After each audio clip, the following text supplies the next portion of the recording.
హల్లెలూయా! దేవుడికి స్తోత్రం. తెల్లవారిందండి, మేలుకోనండి. మేలుకున్నారా? అవును, మరి కొందరు మీరు 6 గంటలకే మేలుకుంటారని నాకు తెలుసు. కొంతమంది ఇంకా ఎర్లీగానే లేస్తున్నారు. కొంతమంది పాపం ఉద్యోగాలకు వెళ్తానికి లేస్తున్నారేమో, లేకపోతే ఇంట్లో ఆహారం సిద్ధపరుస్తానికి లేస్తున్నారేమో. ఏమైతేనేమిలేండి, యేసయ్య మాటలు వినడానికి 7 గంటలకి అందరికి కన్వీనియంట్గా ఉంటుందని మీ దగ్గరకు వస్తున్నాను. రండి, ఈరోజు అనుదిన ధ్యానాన్ని ధ్యానిద్దాం. పరిశుద్ధుడా, నీకు వందనాలయ్యా. మరొక రోజు ఇచ్చావు, మరొకసారి మాతో మాట్లాడమని క్రీస్తునామంలో అడుగుచున్నాము తండ్రి, ఆమేన్. అవును, మీరు అనుదిన ధ్యానం క్రమంగా వింటున్నారా లేక అప్పుడప్పుడు వింటున్నారా? దయచేసి క్రమంగా వినండి. ప్రతిరోజు మీరు వింటుంటేనండి దేవుడు మనల్ని నడిపిస్తున్నాడు, ముందుకు నడిపిస్తున్నాడు. ఒక క్లాసులో లెసన్స్ తీసుకుంటున్నప్పుడు ఒక టీచర్ చూడండి సిస్టమేటిక్గా వెళ్తారు. మన పిల్లలు చదివేటప్పుడు కూడా గ్రేడ్ తర్వాత గ్రేడు పైకి వెళ్తుంటారు కదా. అట్లాగే మనం ఆధ్యాత్మిక జీవితంలో వర్ధిల్లాలంటే దేవుని వాక్యాన్ని ఒక క్రమబద్ధకంలో చదవాలి, ధ్యానించాలి, వినాలి. నిన్నటి వర్తమానం మీరు వినుంటే ఫలించని చెట్టు నరికివేయమన్నా కదా. మరి మీరు ఫలిస్తున్నారా? ఓ, మేము ఫలిస్తున్నాం, ఆ వాక్యం మాకు కాదంటారేమో, అందుకే మీతో మాట్లాడుతున్నాండి. వారా ఫలిస్తున్నారు, కరెక్టే. మీరు మారు మనసు పొందిన తర్వాత మీలో చాలా మార్పు వచ్చింది, నిజమే. చాలా విషయాల్లో మెరుగుపడ్డారు, మంచిదే. కొన్ని విషయాల్లో ఖచ్చితంగా క్రమాన్ని పాటిస్తున్నారు. మందిరాలకు వెళ్తున్నారు. ఒకవేళ మీలో కొంతమంది అంటారు, మేము క్రమంగా దశంభాగాలు ఇస్తున్నాం, మేము మందిరానికి హాజరవుతున్నాం, మేము ప్రభునామంలో రోజు కుటుంబ ప్రార్థన చేసుకుంటున్నాం, పరలోక ప్రార్థన కూడా ప్రభు నేర్పిన ప్రార్థన ఖచ్చితంగా చేసుకుంటున్నాం. మా పల్లె చెబుతారు కొంతమంది, ప్రార్థన చేసుకుంటారంటే చేసుకుంటున్నామంటే చెయ్యండి అంటే ప్రభు నేర్పిన ప్రార్థన చేసి ముగించేశారు. ఆచారంగా మనం భక్తిని ఆచరిస్తూ కొన్ని పద్ధతులు, ఆచారాలు వెంబడిస్తున్నాం. అది కాదండి. మన ఫలం అనేది యాక్షన్ కాదు, నేర్చుకున్నవి కాదు, మీ హృదయంలో నుండి జనించాలి, మీ నవనాడుల్లో నుంచి ఉద్భవించాలి. ప్రభువుని స్తుతిస్తున్నారా? స్తుతి స్తుతి స్తుతి స్తుతి అని స్తుతిస్తున్నాం. మా చర్చ్కి వెళ్ళి ఎన్నో స్తుతి గీతాలు పాడుతున్నాం అని చెప్తారేమో, కానీ నిజమైన స్తుతి హృదయంలో ఉందా? హృదయంలో స్తుతి లేకుండానే హల్లెలూయా స్తుతి మహిమ అని పాడొచ్చండి మనం. హృదయంలో వాక్యం లేకుండానే నోటితో వాక్యాలు వల్లించవచ్చు. వాక్యాలు వల్లించి చెప్పి అంతా తెలిసినప్పటికీ దాని ప్రకారంగా జీవించకుండా ఉంటే అది ఫలాలనాలా లేక ఏమనాలి? అదే చూద్దాం.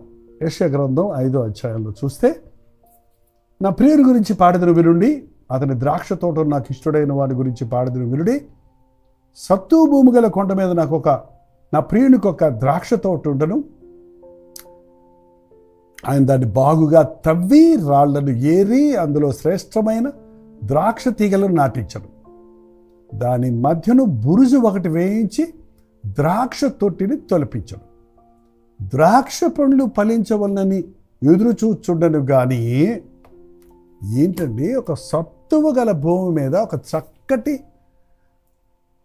ఎత్తైన కొండ మీద మంచి సారవంతమైన నేలలో ఒక శ్రేష్టమైన తీగను తెచ్చి నాటి నీరు కట్టి ఆ స్థలాన్ని బాగు చేసి అందులో శ్రేష్టమైన తీగలు నాటించి ఆ ద్రాక్ష తోట ఫలిస్తుందని బురుజు కట్టించి, బురుజు అంటే ఒక పెద్ద స్తంభం లాంటిది, ఏ కాకులు వచ్చి వాటిని పీక్కెలుకోకుండా అక్కడ కావలి ఉంటారు అన్నమాట. దానికి కావలి పెట్టి అది ద్రాక్ష పళ్ళు ఫలిస్తే దాని రసమంతా పట్టాలని తొట్టిలు తొలిపించి ఎదురు చూస్తూ ఉన్నాడంట యజమాని. ఇందాక ద్రాక్ష వల్లే, ఇందాక అంజూరపు చెట్టు వల్ల అది ఫలించకుండా పోలేదు, కానీ ఈ ద్రాక్ష పళ్ళు విరగగాసినాయి, ఫలించాయి. కానీ వెర్రి ద్రాక్షలు భలే ఫలించాయని తీసి నోట్లో వేసుకుంటే చేదు. మీకు తెలుసా అండి, ఈ దోసకాయలు భలే ఉంటాయి. కొన్ని దోసకాయలు చేదు దోసకాయలు ఉంటాయి. చూసుకోకుండా కూర వండారంటే మొత్తం చేదైపోద్ది. చేదు, పైకి చూడటానికి అన్నీ ఒకలాగే ఉంటాయి, కానీ దాని రుచి వేరు. ఈ ద్రాక్ష పళ్ళు చూడటానికి నోరు ఊరుతున్నాయి, కానీ నోట్లో వేసుకుంటే చేదు. కారు ద్రాక్షలట, చేదు ద్రాక్షలు. ఎలా ఉంటుంది చెప్పండి యజమానికి? ఇంత కష్టపడ్డానే, దీనికి మంచి భూమిలో పెట్టానే, మంచి శ్రేష్టమైన తీగను నాటానే, దీని కొరకు నేను అన్ని కావలి వారిని పెట్టానే, ఎంతో ఎదురు చూసి తొట్టులు దులిపించానే, సంవత్సరమంతా ఎదురు చూస్తే చివరికి ఇది కారు ద్రాక్షలు కాశాయి. మనలో చాలామందిని దేవుడు ఎంతో ప్రేమించి ఎక్కడో తిరుగుతున్న మనల్ని తెచ్చి ఆయన రాజ్యంలో పెట్టాడండి. మంచి సంఘములో మిమ్మల్ని పెట్టాడు. మిమ్మల్ని కావలి కాసే గొప్ప దైవజనుల్ని మీకు ఇచ్చాడు. మిమ్మల్ని కాపాడటానికి, హెచ్చరించడానికి, ఆదరించడానికి, బలపరచడానికి సంఘం ఇచ్చాడు, సేవకులను ఇచ్చాడు. మీరు ఎంతో గొప్పవారు అవుతారు దేవుని ప్రణాళికలో. మీరు, మీ పిల్లలు దీవించబడతారని ఎదురు చూస్తూ ఉంటే,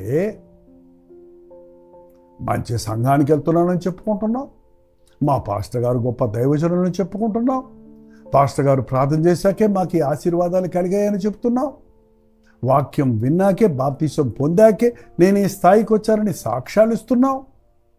కానీ ఫలం విషయంలో చూసేటప్పటికీ చేదు ఫలాలు. చేదు అన్నప్పుడు మొహం ఎట్ట పెడతామో చూడండి, వికారంగా పెడతాం. కాకరకాయ మీ నోటి తేలిస్తే మొహం వికారం అవుతుంది చూడండి. కొంతమంది జీవితాల్లో కృతజ్ఞత లేదు. ఎన్ని దేవుడు చేస్తున్నా, ఎంత చేసినా విరక్తితోనే మాట్లాడతారు, నెగిటివ్ మాటలే మాట్లాడతారు. పాస్టర్ గారు మీకోసం చాలా శ్రమ పడుతున్నారంటే ఆయన పని ఏంటి? శ్రమ పడమనండి అంటాడు కదా. ఏంటండి, దేవుని మందిరంలో కొరతలు ఉన్నాయంటే నన్ను చేయమంటావు? నేను ఇచ్చేసాను కదా అంటాడు. దేవుని సేవకు వెళ్దాం రండి అంటే రావాలనుంది కానీ నాకు ఉద్యోగం ఉంది, నాకు పనులున్నాయి అని. పని పాట లేని వాళ్ళకి సేవ, నాకు పనులున్నాయి అని వెటకారంగా మాట్లాడతారు చూడండి. ఒకలాగా విమర్శిస్తారు చూడండి. నీకేమయ్యా పనులు పాటలు లేవు? మాకు బోల్డ్ పనులు. ఎక్కడి నుంచి వచ్చాయండి మీకు బోల్డ్ పనులు? ఎవరిచ్చారు నీకు ఆ జాబు? ఎవరిచ్చారు నీకు ఆ వ్యాపారం? ఎవరు నిన్ను దీవించాడు? మర్చిపోయావు. దేవుడు దీవించందే ఎవ్వరూ అభివృద్ధిలోనికి రారు. అభివృద్ధిలోనికి వచ్చిన తర్వాత ఫలాలు ఫలించడానికి బదులు చేదు ఫలాలు.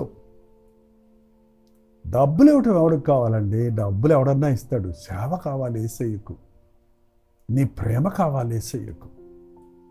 అమ్మ చేసే పరిచర్య డబ్బులకు చేయటం లేదు. డబ్బులిచ్చి పనోళ్ళతో పరిచర్య చేయిస్తున్నారు, పిల్లల్ని పెంచుతున్నారు ఇవాళ చాలామంది. అమ్మ ఆప్యాయత లేకుండా పనోళ్లకు డబ్బులు ఇచ్చి అమ్మలాగా పనిచేయమంటే ఆ పిల్లలు పెద్దోళ్ళు అయ్యాక ఏమవుతున్నారో తెలుసా? పోయి చూడండి ఇతర దేశాల్లోకి వెళ్ళి. భార్యాభర్తలు ఇద్దరు ఉద్యోగాలు వెళ్ళిపోయి పని వాళ్ళ దగ్గర వదిలిపెడితే, లేకపోతే సిట్టింగ్ సెంటర్స్లో వదిలిపెడితే, ఎక్కడో ఒక ఏమంటారు దాన్ని, ప్లే గ్రౌండ్లో వదిలిపెడితే, ప్లేస్లో వదిలిపెడితే, వాళ్ళు పెద్దోళ్ళు అయిన తర్వాత ఎటువంటి అనుభవం లేదు, అమ్మ నాన్న మీద ప్రేమ లేదు. 18 ఏళ్ళు రాగానే వాళ్ళు నడవటం రాగానే వాళ్ళు నడుచుకుంటూ వెళ్ళిపోతున్నారు. ఆ తర్వాత సంబంధమే లేదు. నువ్వు దేవునితో సంబంధం కలిగి ఉండాలండి. నీ దారి నువ్వు పోతూ దేవుడికి ఇచ్చానంటే సరిపోయిందా? హాజరించుకొని పోతున్నాను ఆదివారం అంటే సరిపోయిందా? నీ జీవితంలో కృతజ్ఞత, స్తుతి, ఆనందం, సంతోషం, ఆ ఫలాలు చూడండి. మన ఇళ్లలో సాధారణంగా ఎవరన్నా వచ్చినప్పుడు మన ఇంట్లో మంచిగా చేస్తారు. ఇంటి ఇల్లాలు భోజనం ఎవరన్నా వస్తుంటే, అతిథి వస్తుంటే చాలామంది ఇంటి యజమాని అంటుంటాడు, ఇంత బాగా చేసే ఇవాళ రోజు చేయొచ్చు కదా వాళ్ళు వచ్చారు అని అంత ప్రేమతో చేస్తారు, అంత అక్కరతో చేస్తారు. దేవుని పనులు చేసినప్పుడు ప్రేమతో చేయాలి. ఏదో నా డ్యూటీ నేను చేశారని చేసేవారు, దేవుని గురించి విరక్తిగా మాట్లాడేవారు, ఇంకా గట్టిగా అడిగితే నాకు దేవుడు ఏం చేశాడు, నేను కష్టపడి చదివాను అని చెప్పేవాళ్ళు ఉన్నారండి. చాలామంది అంటారు దేవుడు నాకేం ఇవ్వలేదు, అన్నీ పొందాడు, నీ వల్లనే ఈ బిడ్డ కలిగిందని చెబుతారు. ఆ బిడ్డ పుట్టిన తర్వాత ఆ బిడ్డను దేవుని కోసం పెంచరే, దేవుని నామాన్ని మహింపరిచేదిగా ఉంచరే. దేవుడిచ్చిన బిడ్డ అంటారు, దెయ్యం కోసం ఆ బిడ్డను వాడతారు. అది చేదు, అది దేవునికి బాధ. నీ దగ్గర నుంచి ఆశించింది అది. నాకు కుమారుణ్ణి నీకు ఇస్తానంటే హన్నా కుమారుణ్ణి ఇచ్చాడు. నువ్వు ఇచ్చిందేంటి, కుమారుణ్ణి నేనే పొందుకున్నానని హన్నా అంటే, అన్నానేదో కంగారులో బాధలో కాదు, నేనెందుకు నా కుమారుని ఇస్తానని ఉంటే ఆమె సరైన సాక్షి కాదండి. ప్రభువుకు చెప్పిన మాట చేసింది. ఈ రోజున మనం చాలామందిని చేదైన వారిగా తయారవుతున్నాం. నేను గమనించి చూశానండి, కొత్తగా రక్షించబడ్డ విశ్వాసులు అగ్గగ్గలాడుతూ ఉంటారు, దేవుని కార్యాలు ఏంది ఆసక్తి కలిగి ఉంటారు. దానిని బట్టి దేవుడు వారిని దీవిస్తాడు, ఉద్యోగాలు ఇస్తాడు, ఆస్తులు ఇస్తాడు, కుటుంబాలు ఇస్తాడు, ఒంటరిగా వచ్చిన వాళ్ళని కుటుంబీకులు చేస్తాడు, బిడ్డలను ఇస్తాడు. అన్ని విధాలు ఆశీర్వదించిన తర్వాత ప్రభు సన్నిధికి రారు, ప్రభు విషయాల్లో ఇన్వాల్వ్ అవ్వరు, దేవుని కార్యాలను అలక్ష్యం చేస్తారు. కొంచెం గద్దిస్తే, హెచ్చరిస్తే తిరుగుబాటు చేస్తారు. మేము వేరే చర్చికి వెళ్ళిపోతామంటారు. ఏనంటూ వాళ్ళు కారు ద్రాక్షలు కాసేవారు. ద్వితీయోపదేశకాండం 32:32లో ఏముందంటే, ద్వితీయోపదేశకాండం 32వ అధ్యాయం 32వ వచనం అని బాగా గుర్తుపెట్టుకోవచ్చు మీరు. వారి ద్రాక్షవల్లి సొదొమ ద్రాక్షవల్లి, అది గొమొర్రా పొలముల్లో పుట్టినది. వారి ద్రాక్ష పండ్లు పిచ్చి ద్రాక్ష పండ్లు, వాటి గెలలు చేదైనవి. వాళ్ళ ద్రాక్షవల్లి సొదొమ ద్రాక్షవల్లి. వీళ్ళు బహుగా ఫలించేది ఎక్కడంటే గొమొర్రాలో. సొదొమ గొమొర్రాలో వీళ్ళు బాగా గొప్పవాళ్ళు అయిపోతారు. అక్కడ ఉండడానికి ఎంత ఇష్టపడతారో, ఎంత ఇన్వాల్వ్ అవుతారో. సొదొమ గొమొర్రాలు అంటే ఏంటండి? తినటం, తాగటం, ఆడటం, పాడటం, పెళ్లికిచ్చుకోవటం, పెళ్లి చేసుకోవటం, ఏంటండి ఇష్టం వచ్చినట్లుగా జీవించటం. అంతే. చర్చిలో 3 గంటలు కూర్చోమంటే కూర్చోలేడు, కానీ దుష్టుల విందులకు వెళ్ళిపోతారు, క్లబ్బులకి వెళ్ళిపోతారు, పబ్బులకి వెళ్ళిపోతారు, మూవీస్కి వెళ్ళిపోతారు. తప్పే ఉందని మళ్ళీ దబాయిస్తారు. చూడండి, చేదు ద్రాక్ష పండు, చేదు. లోకంలో ఆనందిస్తున్నావు, దేవునిలో ఆనందించలేకపోతున్నావు. మందిరానికి వస్తేనేమో మూతి ముడుచుకొని సీరియస్గా కూర్చుంటున్నావు. క్రికెట్ మ్యాచ్ చూసేటప్పుడేమో ఎగిరెగిరి పడుతున్నావు. కారణం ఏంటి? నువ్వు దేని ఆనందిస్తున్నావు? ప్రభువునందు ఆనందించమని బైబిల్ చెప్తుందండి. ప్రభువు నన్ను పుట్టించాడు, నన్ను రక్షించాడు, నన్ను దీవించాడు, నన్ను ఆశీర్వదిస్తున్నాడు, నేనేమై ఉన్నాను ఆయన కృప వల్ల అన్నవాడు ఆయన యందు ఆనందపడతాడే కానీ లోకంలో ఆనందం లేదండి. భక్తిహీనుల గుడారములలో నివసించట కంటే ఆయన దేవుని మందిరము యొద్ద ఉండుట నాకు భాగ్యం అంటున్నాడు భక్తుడైన దావీదు. చేదు మాటలు మాట్లాడతాం, నెగిటివ్ మాటలు మాట్లాడతాం, దేవునికి వ్యతిరేకంగా మాట్లాడతాం, దేవుని విషయాలలో వాదన పెట్టుకోవటం, దేవుని చిత్తానికి లోబడకపోవటం, నీ ఇష్టాన్ని చేర్చుకోవటం, నువ్వు ఇష్టానుసారంగా ఉండటం, ఇవన్నీ కూడా దేవుడు నీకు ఎంత చేసిన దాని ప్రతిఫలంగా మిగిలిపోతే అవి చేదు కాదా? వాటి వర్షణం అవి పిచ్చి ద్రాక్షలు. పిచ్చోడలాగా ప్రవర్తిస్తున్నారండి వాళ్ళు. దేవుడిని మేలును మరిచిన వాడు పిచ్చోడే. పిచ్చోడికి గతం గుర్తురాదండి, కామన్ సెన్స్ ఉండదు. వాడు ఏం చేస్తున్నాడో వాడికి తెలియదు.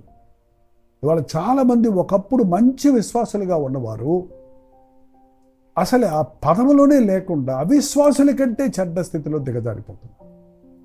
అవునండి, దేవుని ప్రేమ చులకనైపోయినప్పుడు, దేవుని కార్యాలు అలక్ష్యం చేసినప్పుడు, భక్తి అలవాటైపోయినప్పుడు, ఎరిగి పాపం చేసేవాడు ఆయనను మరలా బాహాటంగా సులువు వేస్తున్నారు.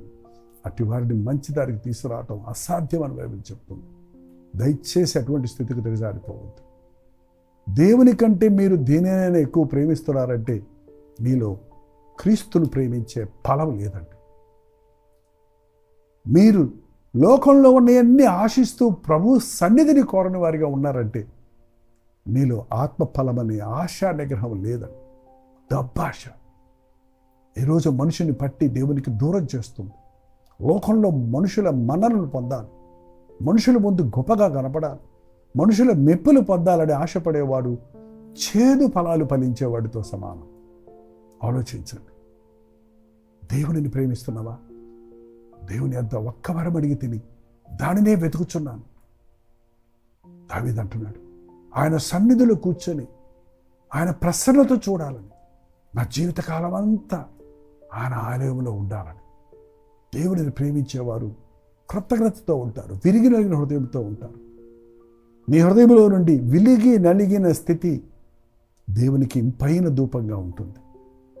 అయ్యా, నా హృదయాన్ని ఈరోజు దర్శించి స్తుతి కృతజ్ఞత కలిగిన హృదయాన్ని ఈ లోకంలో ఉన్న వాటికంటే అన్నిటికంటే నిన్నే ప్రేమించే జీవితాన్ని, నీ కొరకు జీవించే జీవితాలను నాకు దయచేయమని ప్రభువుని అడుగుదామా? ప్రార్థన. పరిశుద్ధుడ, ప్రేమగల తండ్రి, మరొక్కసారి మమ్మల్ని దర్శించయ్యా. నీ మేలులు అలవాటై వాటి పట్ల మేము ఆశ లేని వారిగా విరక్తిగా మాట్లాడుతూ దేవుని విషయాలలో నిర్లక్ష్యంగా ఉంటూ లోకములో ఆనందించడానికి ప్రయత్నిస్తున్న ప్రతి ఒక్కరిని ఉదయకాలంలో దర్శించు. ఒకప్పుడు మంచి భక్తిలో ఉండి మొదటి ప్రేమను విడిచి ఆచార స్థితికి దిగజారిపోయిన వారిని దర్శించు నాయన. నేను ధనవంతుడను, ధనబుద్ధి చేసుకుని ఉన్నాను, నాకేమి కొదువద్దని విర్రవీగే చేదైన వెర్రి ద్రాక్షలుగా మేము ఉండక తండ్రి, దీనుడను, దరిద్రుడను, నేనేమై ఉన్నాను, నీ కృప వల్ల అయి ఉన్నానన్న విరిగి నలిగి హృదయముతో కృతజ్ఞతలు చెల్లిస్తూ నీ మధురమైన ప్రేమను లోకానికి పంచుటకు, మేము అనుభవించుటకు సహాయం చేయమని క్రీస్తు నామంలో అడుగుచున్నాను తండ్రి. ఆమేన్. తండ్రి అయిన దేవుని యొక్క ప్రేమయు, కుమారుడైన క్రీస్తు యొక్క కృపయు, ఆదరణకర్త అయిన పరిశుద్ధాత్మ యొక్క సహవాసమును కూడి వచ్చిన మనందరికీ ఇప్పుడును సదాకాలం తోడయుండును గాక. ఆమేన్. దేవుని స్తోత్రం. మీరు ఎలా ఉన్నారో దేవుని ముందు చూసుకొనండి, పశ్చాత్తాపడండి, దేవుని కొరకు ఫలిద్దాం. ఈ నూతన సంవత్సరంలో ఆయన ఆశించిన స్థాయిలో జీవిద్దాం. మీ ప్రార్థన అవసరతలు, భారాలు, మీ పరిస్థితులు తెలియజేయాలనుకుంటే మీకోసం మేము కూడా మీ పక్షంలో విజ్ఞాపన చేయడానికి సిద్ధంగా ఉన్నాం. 954041 నెంబర్కి, లేక ఇతర దేశాల్లో ఉంటే 91001000 నెంబర్కి ఒక టెక్స్ట్ లేక వాయిస్ మెసేజ్ ద్వారా మీరు తెలియజేస్తుండండి. ఇవన్నీ పరిశీలించి ప్రార్థిస్తున్నాం. మీరు ప్రార్థించండి. అద్భుతమైన రీతిగా ప్రభు మనకు విడుదలను, ఆశీర్వాదమును అనుగ్రహిస్తాడు. ప్రభు చిత్తమైతే మధ్యాహ్నం 3 గంటలకి హెచ్చరిక, అలాగే రాత్రి 9 గంటలకి, వాళ్ళు శుక్రవారం కదండి, కల్వరి చర్చిలో జరిగేటువంటి ఉపవాస ప్రార్థన మీకు లింక్ ఇస్తాం. మాతో పాటు ఉపవాస ప్రార్థనలో ఏకీభవించి దేవుని సన్నిధిలో మన హృదయాలను కుమ్మరించుకుందాం. అంతవరకు దేవుని మహాకృప మీకు తోడైనను గాక.